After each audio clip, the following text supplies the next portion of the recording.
बिस्मिल्लाहिर्रहमानिर्रहीम। आज हम एविडेंसेस ऑफ एवोल्यूशन के बारे में स्टडी करेंगे। एविडेंसेस ऑफ एवोल्यूशन से मुराद होता है एवोल्यूशन के सबूत क्या हैं, कि हमें कैसे पता चले कि जो एवोल्यूशन है ये हुई है। तो आइए हम स्टार्ट लेते हैं कि जो एविडेंसेस ऑफ एवोल्यूशन है वो क्या हैं। बायोजियोग्राफी से इसके एविडेंस मिलते हैं, फॉसल रिकॉर्ड से मिलते हैं, कंपैरेटिव अनाटॉमी से मिलते हैं, कंपैरेटिव एम्ब्रियोलॉजी से मिलते हैं और मोलेकुलर बायोलॉजी। सबसे पहले हम एविडेंसेस फ्रॉम बायोजियोग्राफी देखते हैं।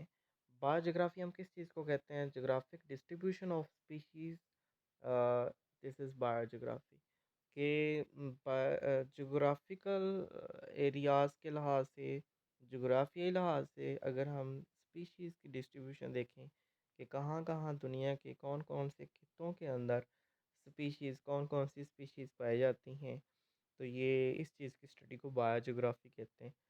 तो हम इस लिहाज से ये देखते हैं कि क्या सबूत मिलता है कि एवोल्यूशन हुई है। बायोजियोग्राफी जो है ये इसने सबसे पहले सुजेस्ट किया था, एवोल्यूशन का जो आइडिया है वो डार्विन को दिया था। डार्विन को इस बात का तसव्वुर दिया था कि जो एवोल्यूशन है वो हुई है। एवोल्यूशन के बारे में सबसे पहले काइल किया जिसने, वो बायोजियोग्राफी ही है। यानी कि जो जानदारों की जो डिस्ट्रीब्यूशन थी डिफरेंट कंट्रीज़ के अंदर, डिफरेंट कॉन्टिनेंट्स के अंदर, जो उसने देखे थे एनिमल्स, प्लांट्स, उससे वो इस बात की तरफ कायल हुआ था कि एवोल्यूशन हुई है। इसकी एग्ज़ाम्पल की तरफ हम आते हैं कि इसकी एग्ज़ाम्पल क्या है, कि डार्विन ने क्या ऑब्ज़र्व किया था। डार्विन ने गैलापागोस आइलैंड विज़िट किए थे और वहाँ पे उसने जो एंडेमिक स्पीशीज़ देखी थी वहाँ के प्लांट्स और एनिमल, यानी वहाँ की मुकामी पौधे और जो जानवर थे वो उसने देखे थे। और वो जो वहाँ की स्पीशी थी वो बहुत ज़्यादा मैच करती थी वहाँ की जो मेनलैंड स्पीशी थी, यानी कि साउथ अमेरिका, क्योंकि वो जो जज़ीरे थे वो साउथ अमेरिका का ही पार्ट थे और वहाँ से अलहदा हुए थे। तो वहाँ की जो मेनलैंड थी साउथ अमेरिका की, उससे वो रिजेंबल करते थे और जो नेबरिंग आइलैंड थे उसके साथ वो मैच करते थे। वो वाली स्पीशी जो कि गैलापागोस आइलैंड के ऊपर उसने देखी थी। जैसे फॉर एग्ज़ाम्पल हम आर्माडिलोज़ की बात करें तो वो जो वहाँ उसने आर्माडिलोज़ देखे थे। आर्माडिलोज़ क्या हैं कि ये एक आर्म्ड एनिमल थे, यानी स्केल वाले कोई एनिमल थे जो अमेरिका के अंदर पाए जाते हैं। तो वो आर्माडिलोज़ जो हैं वो वहाँ पे जो उसने देखे थे वो साइज़ में तो छोटे थे, लेकिन वो वहाँ के ही जो अ, वहाँ पे जो एंसेस्टर आर्माडिलोज़ थे साउथ अमेरिका के, उसके साथ वो काफ़ी ज़्यादा मैच करते थे। ठीक है? जो एंसेस्टर आर्माडिलोज़ थे वो साइज़ में काफ़ी ज़्यादा बड़े थे, लेकिन जो मॉडर्न थे प्रेज़ेंट डे आर्माडिलोज़ हैं ये शॉर्ट हैं। ये बहुत छोटे हैं कि जैसे चूहे होते हैं ऐसे हैं। तो आगे मैं आपको इसकी पिक्चर दिखाता हूँ। यहाँ पे आप देखें कि ये जो नीचे आपको नज़र आ रहा है माउस की तरह का, ये मॉडर्न डे आर्माडिलो है। और ये ऊपर आपको जो ओल्ड एंसेस्टर आर्माडिलो हैं ये नज़र आ रहा है। ठीक है? ये इतने बड़े थे कि इनके पाँव के नीचे इंसान आ सकते थे और ये वाले जो हैं ये तो छोटे से हैं। तो इनकी जो ज्योग्राफिक डिस्ट्रीब्यूशन है ये बता रही है कि एवोल्यूशन हुई है। ठीक है? कि ये जो नीचे वाला शॉट हो गया ये इस बात का सबूत है कि अब जो इन्वायरमेंट है इसने इसको फ़ेवर नहीं किया, जिस वजह से ये शॉर्ट हो गए काफ़ी ज़्यादा। ठीक है? और वो जो पहले वाले हैं ये वाले, ये मादूम क्यों हुए हैं? ये इस वजह से मादूम हुए हैं कि नेचर ने इसको सपोर्ट नहीं किया। ठीक है जी। तो evolutionary view of biogeography predicts that present day armadillo are modified descendants. ये एक बदले हुए डिसेंडेंट हैं, औलाद हैं of earlier species that occupied these continents, यानी इन कॉन्टिनेंट्स के ऊपर, इन बड़े आज़मों के ऊपर जो पहले स्पीशी पाई जाती थी, ये जो बड़े वाले आर्madillos ये उन्हीं की मॉडिफाइड फॉर्म है। तो आप ये देख भी सकते हैं कि ये उन्हीं के साथ रिज़ेम्बल कर रहे हैं। थोड़े बहुत जो है वो उनसे चेंज हुए हैं, मॉडिफ़ाई हुए हैं। अब ये डार्विन को कैसे आइडिया हुआ कि इसके ये जो मॉडर्न आर्madillo हैं, इसके इंसेस्टर इस तरह के थे बड़े वाले।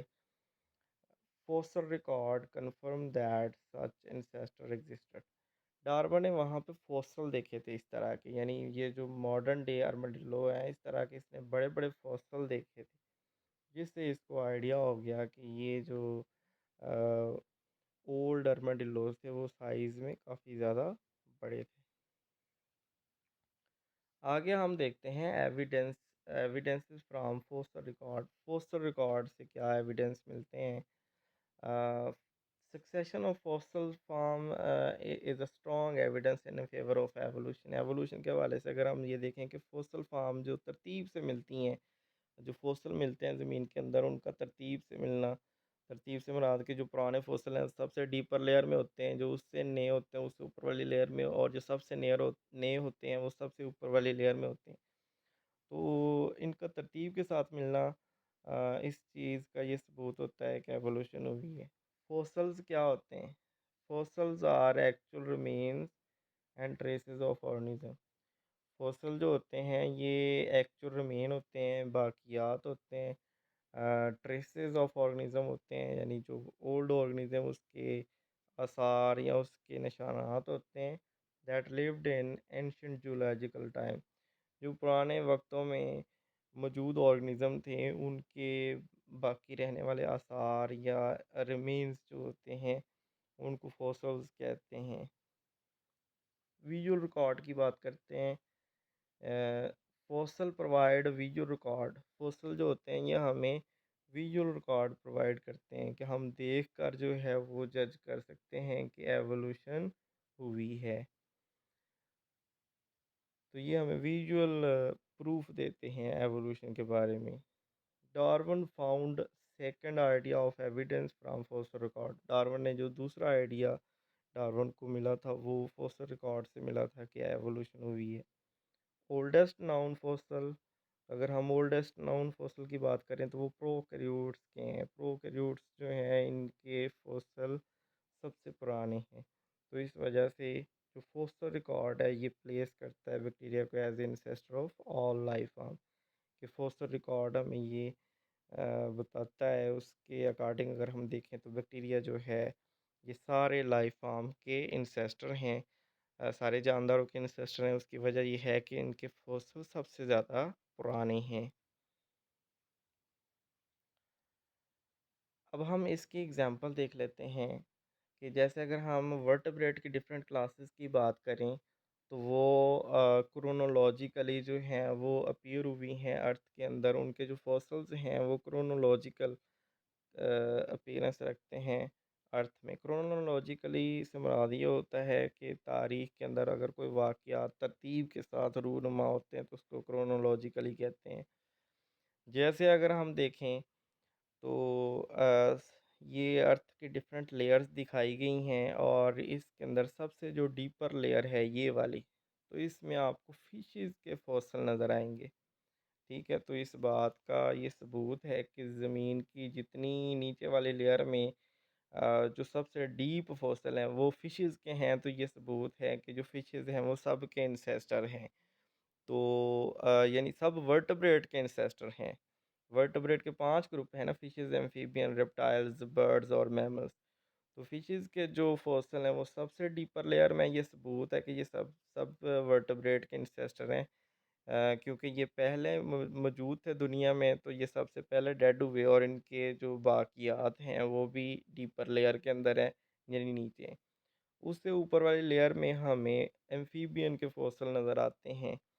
तो ये सबूत है कि ये एम्फीबियन जो हैं ये इनसे ओरिजिनेट हुए हैं फिशेस से। एम्फीबियन से ऊपर अगर हम देखें तो यहाँ पे हमें रेप्टाइल नज़र आते हैं। रेप्टाइल से फिर ये जो बर्ड्स हैं और ये जो मैमल्स हैं ये ओरिजिनेट हुए हैं।